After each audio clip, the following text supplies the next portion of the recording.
예수님께서 탄생하시자마자 하나님께서는 하늘의 천사들을 동원하셔서 제일 먼저 이 소식을 그 지경 근처에서 양을 먹이고 있던 목자들에게 알리셨습니다. 하나님께서 목자들에게 알리신 소식, 너희들이 소식을 듣고 온 세계에 알려라, 사람들에게 전하라. 이 소식의 내용을 보면은 우리를 향한 하나님의 뜻을 알 수 있습니다. 오늘 석절 말씀에 하나님께서 천사들에게 알리라고 하신 이 소식을 보면은 하나님께서는 예수님 탄생에 관해서, 탄생의 즈음에서 우리가 그 사실에 대해서 무엇을 중점적으로 알기를 원하셨는가? 알리고자 하신 내용이 무엇이냐? 첫째는 기쁨의 좋은 소식이다. 10절 말씀에 천사가 이르되 무서워하지 말라. 보라, 내가 온 백성에게 미칠 큰 기쁨의 좋은 소식을 너희에게 전하노라. 예수님의 탄생은 온 인류에 미칠 엄청나게 기쁘고 좋은 소식이라 말씀을 합니다. 예수님 탄생은 모든 사람들이 그러므로 기뻐해야 할 일입니다. 하나님께서 기쁨의 좋은 소식이라 말씀해 주셨습니다. 그리스도인들은 더더욱 특히 기뻐해야 할 소식입니다. 감사해야 할 일입니다. 왜냐하면 우리를 구원하기 위해서 오셨기 때문입니다. 그런데 그 당시 예나 지금이나 현실적으로 보면은 예수님의 탄생이 기쁘지 않은 사람들이 있었습니다. 예수 그리스도를 거부하는 사람들에게는 예수님 탄생 자체가 매우 충격적인 소식이었습니다. 대표적으로 헤롯 왕을 예를 들 수 있습니다. 헤롯 왕은 예수님에 대한 인식이 부족했습니다. 자기 왕위를 빼앗으러 온 것으로 오해를 했습니다. 그래서 예수님을 죽이려 했고 결과적으로 베들레헴 근처에 수십 명의 어린아이들을 죽였습니다. 또 당시의 바리새인 서기관들은 예수님의 탄생 소식을 듣고도 가까운 거리인 8km에 베들레헴이 있었지만은 찾아가 보지도 아니했습니다. 아마 이때부터 또 특별히 예수님께서 활동하실 때에 보면은 그들의 기득권을 빼앗는다 생각을 했습니다. 예수님에 대해서, 특별히 탄생 소식에 대해서 기쁘지 않는 사람들이 있습니다. 바로 마귀의 영향을 받은 사람들입니다. 마귀는 예수님 또 탄생, 예수님의 사역, 존재 자체가 매우 못마땅했습니다.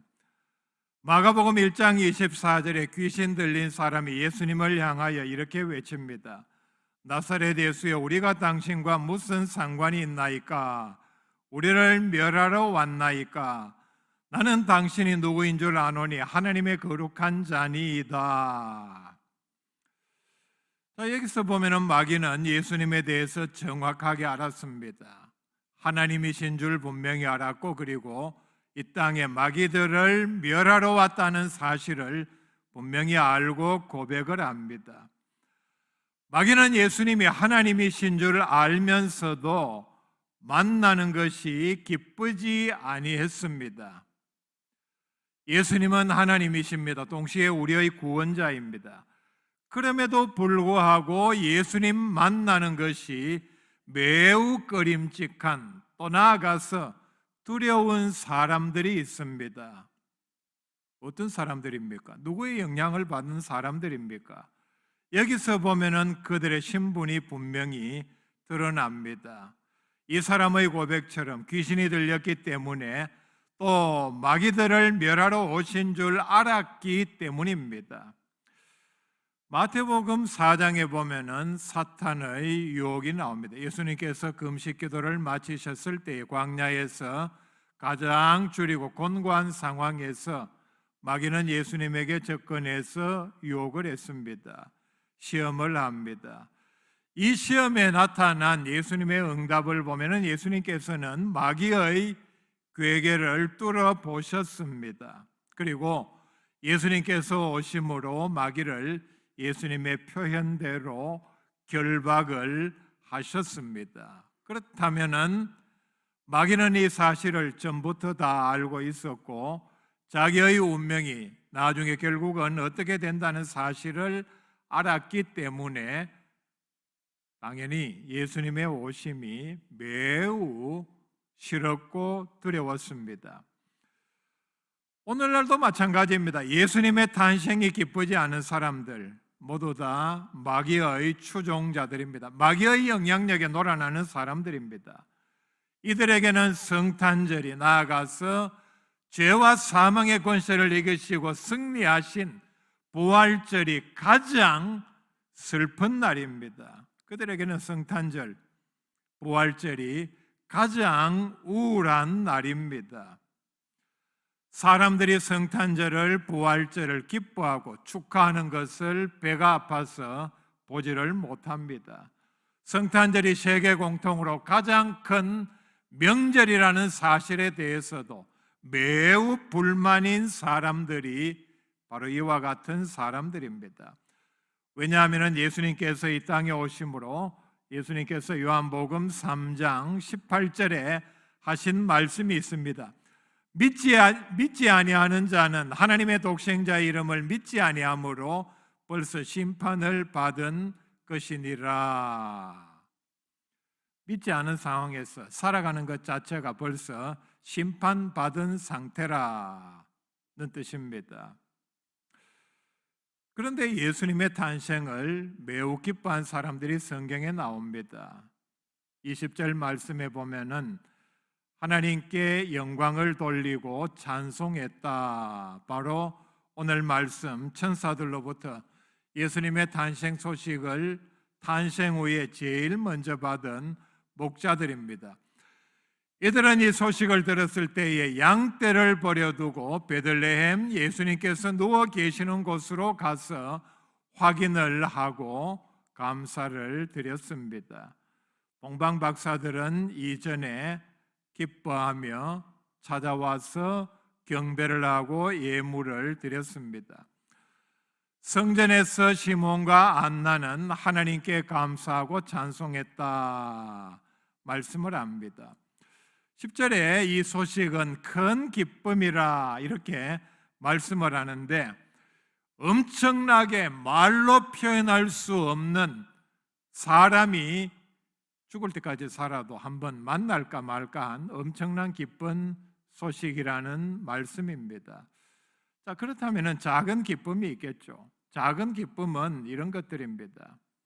우리가 살아가면서 우리가 기쁘다, 또 크게 감사한다, 엄청나게 기쁘다 이렇게 말하는 것들이 사실은 큰 기쁨에 비하면 작은 기쁨들입니다.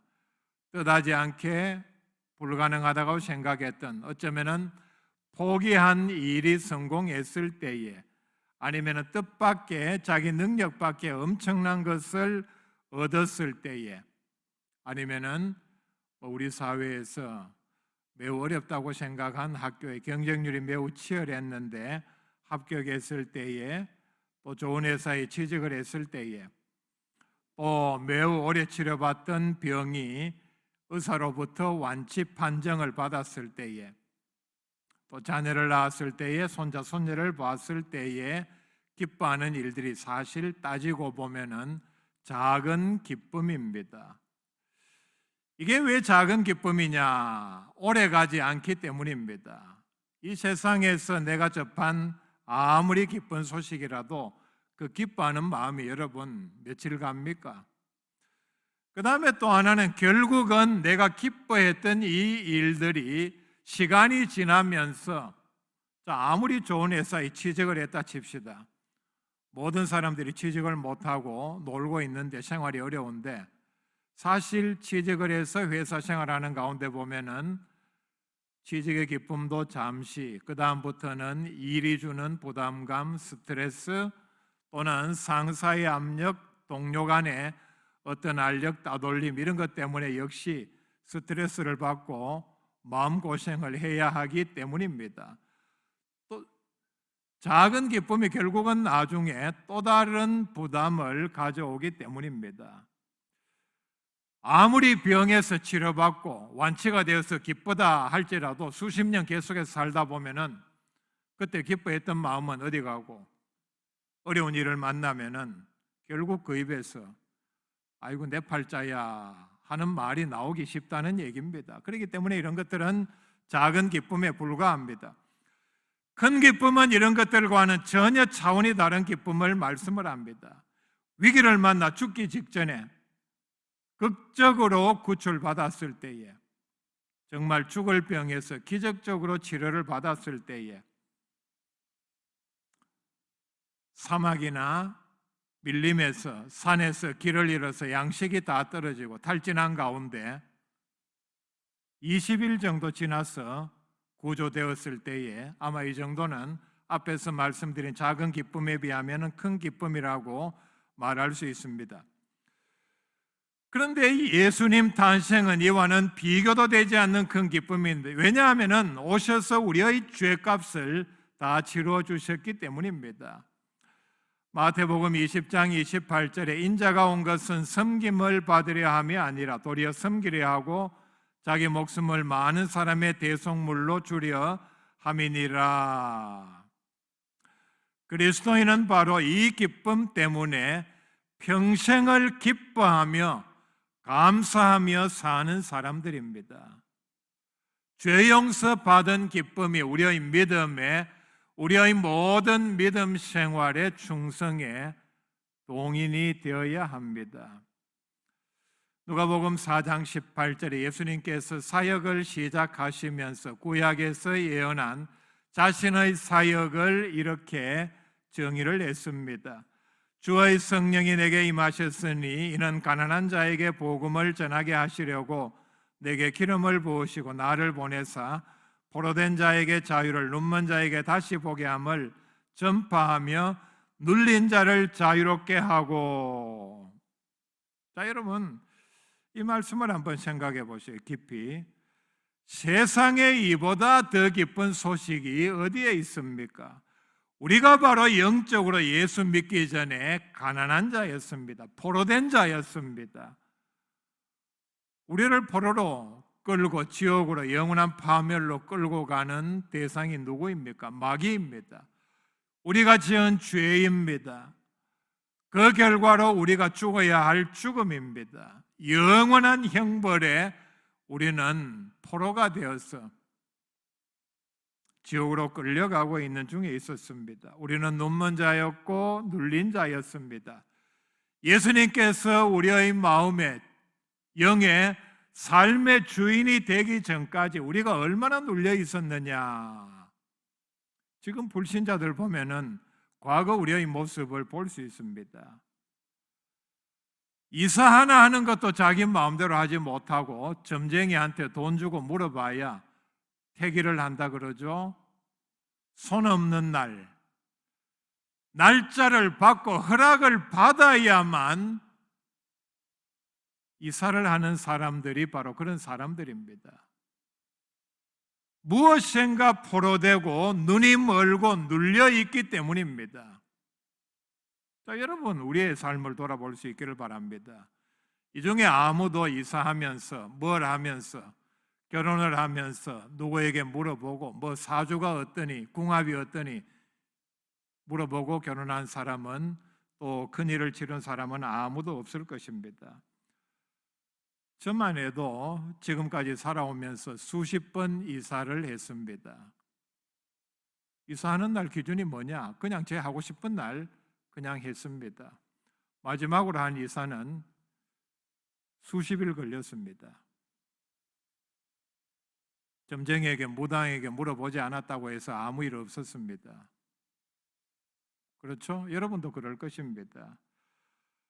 포로가 되고 눌려 있으니까, 마귀의 포로가 되어 있으니까 이런 일 하나도 두려워서 마음대로 허락받지 않으면, 누구의 허락? 귀신의 허락을 받지 않으면 하지 못하던 사람들이 혹시 과거에 바로 우리의 모습입니다. 기쁜 소식은 다른 말로 복음입니다. 좋은 소식 또는 영어로 굿뉴스라는 뜻입니다. 성경에 나오는 복음, 굿뉴스의 기원은 바로 마라톤의 기원과 궤를 같이 합니다. 주전 490년에 그리스 아테네가 페르시아와의 전쟁에서 아테네가 이겼다는 소식을 전하기 위해서 마라톤 벌판에서 아테네까지 42km 이상을 아테네 병사 필리페테스가 조금도 쉬지 않고 달려서 아테네 시민들에게 우리가 이겼습니다. 아테네 시민들이여 기뻐하십시오. 이렇게 한마디 외치고 난 다음에 그는 죽고 말았습니다. 이 병사에게는 우리가 페르시아와의 전쟁에서 이겼다는 소식이 목숨을 걸 만큼 전할 가치 있는 매우 기쁜 뉴스였습니다. 듣는 사람들에게 이 소식이, 복음이, 전쟁에서 이겼다는 뉴스가 왜 기쁜 소식이냐? 듣는 사람들이 페르시아 칼에 의해서 죽지 않아도 되기 때문입니다. 페르시아의 포로로 끌려가지 않아도 되기 때문입니다. 자기뿐만 아니라 후손 대대로 종살이하지 않아도 되기 때문입니다. 있는 재산 빼앗기지 않아도 되기 때문입니다. 하나하나 생각해 보십시오. 전쟁에서 이겼다는 이 복음, 이 기쁜 소식이 얼마나 정말 기쁜 소식입니까? 이보다 더 기쁜 소식이 어디 있습니까? 그래서 헬라어 원어의 복음이라는 말은 전쟁에서 이겼다. 우리는 이 복음을 너무 자주 많이 들어서 정말 복음임에도 복음인 줄 모르고 그러려니 성경이니까 설교 시간이니까 그렇게 말하는 것 아닌가 생각하기 쉽지만은 이 말씀 복음이라는 사실에 여러분 들을 때마다 그 어원을 기원을 그리고 그것이 복음이라는 이유를 우리가 돌아보고 감사할 수 있기를 바랍니다. 자, 이 기쁜 소식에 음악이 빠질 수 있습니까? 오늘도 예수님의 탄생을 기뻐하는 이 기쁜 소식에 우리 어린이들이 참 좋은 공연을 해주셨습니다. 여러분 다 기뻐하셨을 줄로 믿습니다.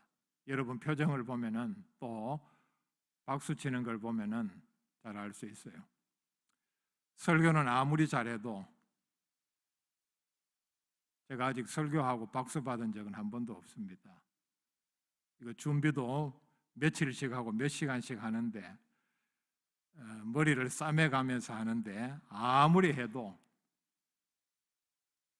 목이 갈라질 정도로 해도 아무도 박수를 안 하는데 뭐 박수 치라는 얘기는 아닙니다. 그런데 오늘 말씀에 보면은 두드러진 대목이 나옵니다. 하나님께서 이 기쁜 소식을 전하면 13절 말씀에 수많은 천군을 동원하여서 예수님 탄생을 축하했습니다. 예수님 탄생은 하나님께서 천군 합창단 오케스트라를 동원하여 공연할 만큼 매우 기뻐할 일이었다는 사실을 말씀을 합니다. 여러분, 이 공연은 정말 궁금하지 않습니까? 과연 이 공연이 어떤 악기를 동원했고 천군의 합창이 얼마나 우렁찼으며 샘세하게 아마 세계 어떤 교향악단 그리고 합창단도 흉내도 내지 못할 엄청난 공연이었을 것입니다. 두 번째, 하나님께서 천사들에게 또 목자들에게 이 세상에 알리라고 하신 우리를 향한 하나님의 뜻은 11절 말씀입니다. 너희를 위하여 구주가 나셨으니 곧 그리스도 주시니라. 구주가 나신 소식이 너희에게 기쁨의 좋은 소식이요 그리고 너희 모두에게 엄청난 소식이다 말씀을 합니다.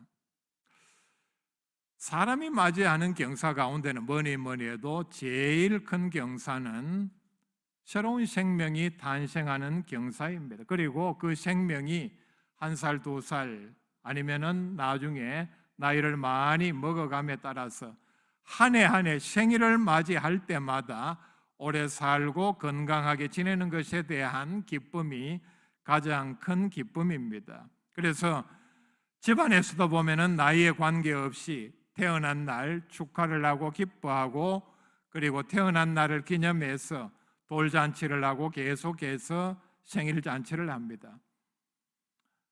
왜 그렇게 합니까? 그 대상, 그 생명 자체가 소중하기 때문입니다. 그리고 잘 자라는 것이 한 해 한 해 계속해서 성장하고 생존하는 것이 기쁘기 때문입니다. 나라에서도 보면 훌륭한 사람, 그리고 영향을 많이 끼친 사람은 심지어 죽은 다음에도 수백 년 지났음에도 탄생 몇 주년 해서 기념을 하고 행사를 하고, 또 어떤 유명한 작가 이런 분들은 전시회를 하고 음악회를 합니다.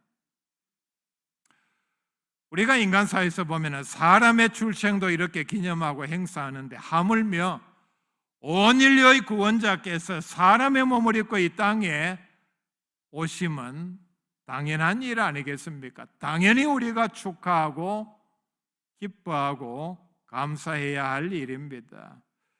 이사야서에서는 예언을 통해서 예수님의 탄생에 대해서 오시면은 평화의 왕이라 할 것임이라 예언했습니다. 평화의 왕이 오셨는데,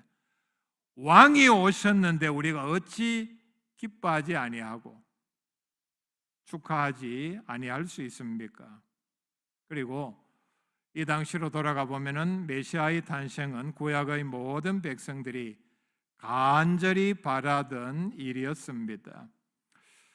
11절 말씀에 예수님을 가리켜서 구주라 말씀을 합니다. 예수님은 우리의 새 주인으로 오셨습니다. 새 주인이 오시기 전에, 또는 우리가 살아서 예수님을 우리의 주로 영접하기 전에 우리는 아주 악한 주인의 종이었습니다. 악한 주인이 뭡니까? 죄. 그래서 우리는 죄의 종이었습니다. 과거에 죄의 종은 사망의 종이라는 뜻입니다. 결국 죽을 수밖에 없는, 영적으로도 지옥 갈 수밖에 없는, 그리고 마귀의 종입니다. 마귀의 종된 사람들 보십시오. 마귀가 시키는 대로 해야 합니다. 마귀의 허락을 받아야 합니다. 결국 이런 악한 종은 우리를 지옥으로 끌고 가고 맙니다. 새 주인은 어떻습니까? 우리를 지켜주십니다. 우리를 영원한 천국으로 인도하십니다. 우리의 이 땅의 생명을 예수님께서 주인이 되어서 지켜주십니다. 예수님께서 우리를 지켜주심에 악한 자가 만지지도 못한다 말씀을 했습니다. 우리 사회에서 보면은 또 텔레비전 같은 데 잠깐 나오는 장면, 또 유튜브에도 보면은 그런 내용들이 많이 나옵니다. 개도 주인을 잘 만나야 합니다. 우리나라의 유명한 개 가운데 유튜브에 이렇게 엄청난 사람들이 보고 많은 팔로워가 있는 개 가운데는 달리라는 개가 있습니다. 죽었는지도 모르겠습니다. 굉장히 유명한 개인데, 이 개에 대한 사연은 이렇습니다. 전에 어떤 주인이 아마 사서 키우고 있었는데 사고로 앞발 아주 짧게 잘려서 사고로 이렇게 좀 불편하게 되었습니다. 그러니까 제대로 걷지 못하는 개가 되니까 아마 그 주인이 그 개를 버렸습니다. 유기견이 됐는데 어떤 분이 가서 그 개를 보고 불쌍히 여겨서 자기 집으로 데려와서 깨끗하게 씻기고 미용을 하고 털을 잘 깎여서, 그런데 이 개가 전 주인과 그 이후의 주인을 만난 다음에 삶이 얼마나 바뀌었는지, 비행기 1등석을 타고 세계를 여행하면서 찍은 장면을 유튜브에 올려놓았습니다.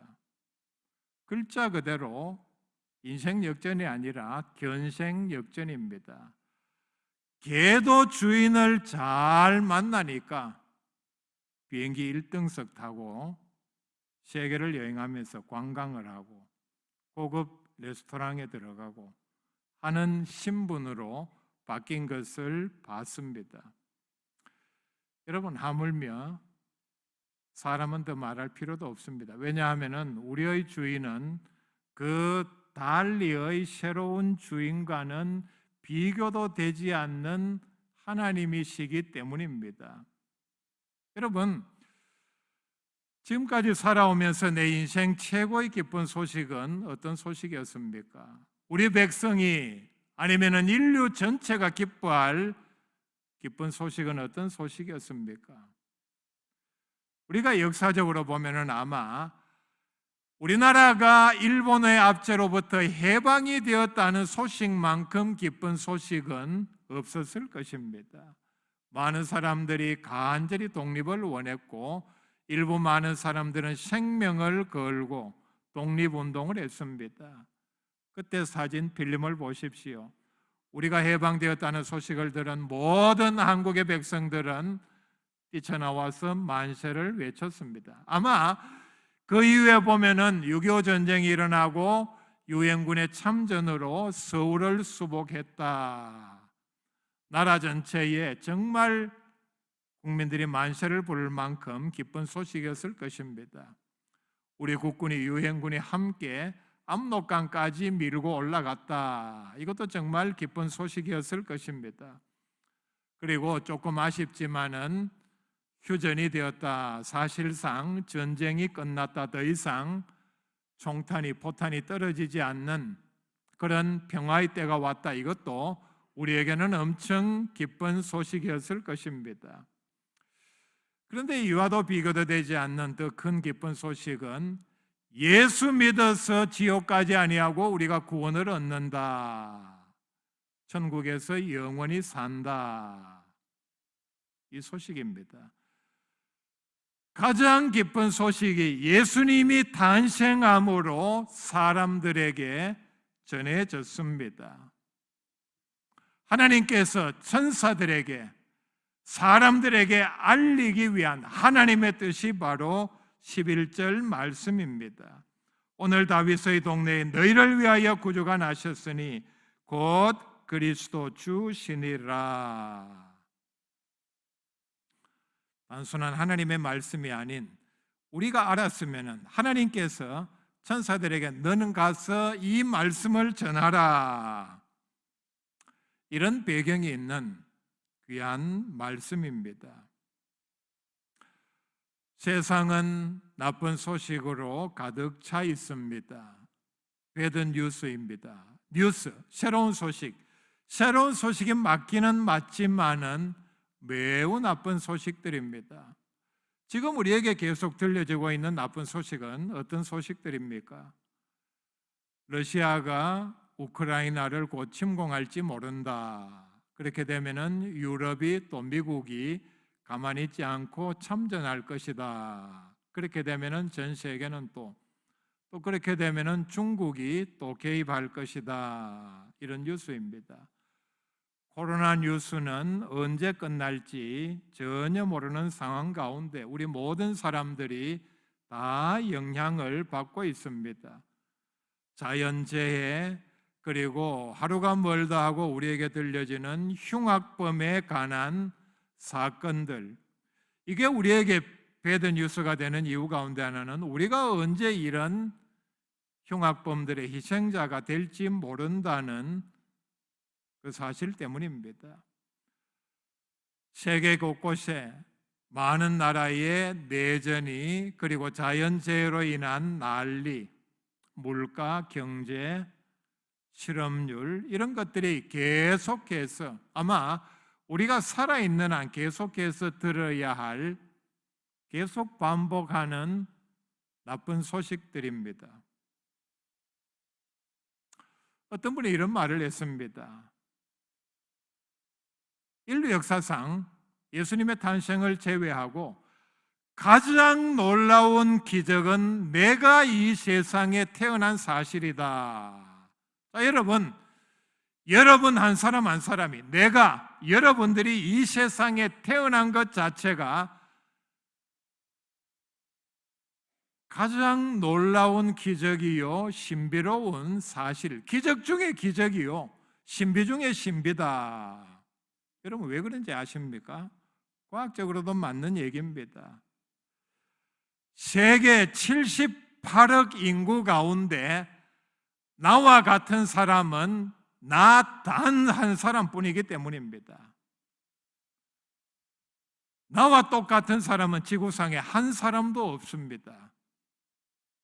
쌍둥이가 똑같다고 하지만은 겉으로 보기에 그냥 그렇고 내부적으로 따지고 보면은 전혀 다릅니다. 지문에서부터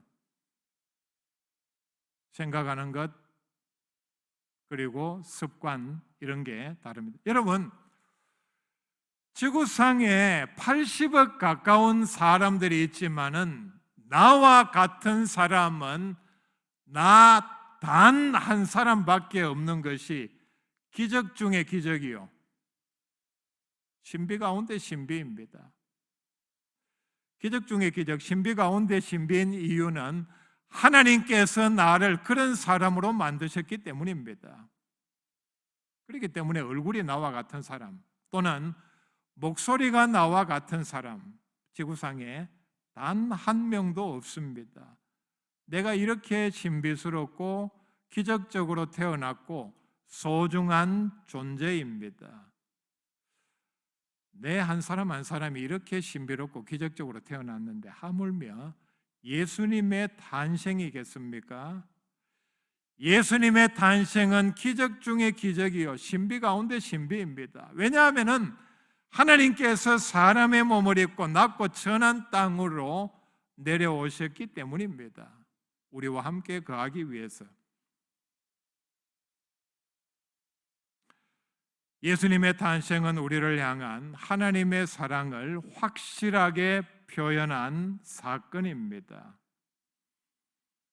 이렇기 때문에 성탄의 기쁨과 감사가 넘치는 성탄절, 또 우리의 삶이 될 수 있기를 바랍니다.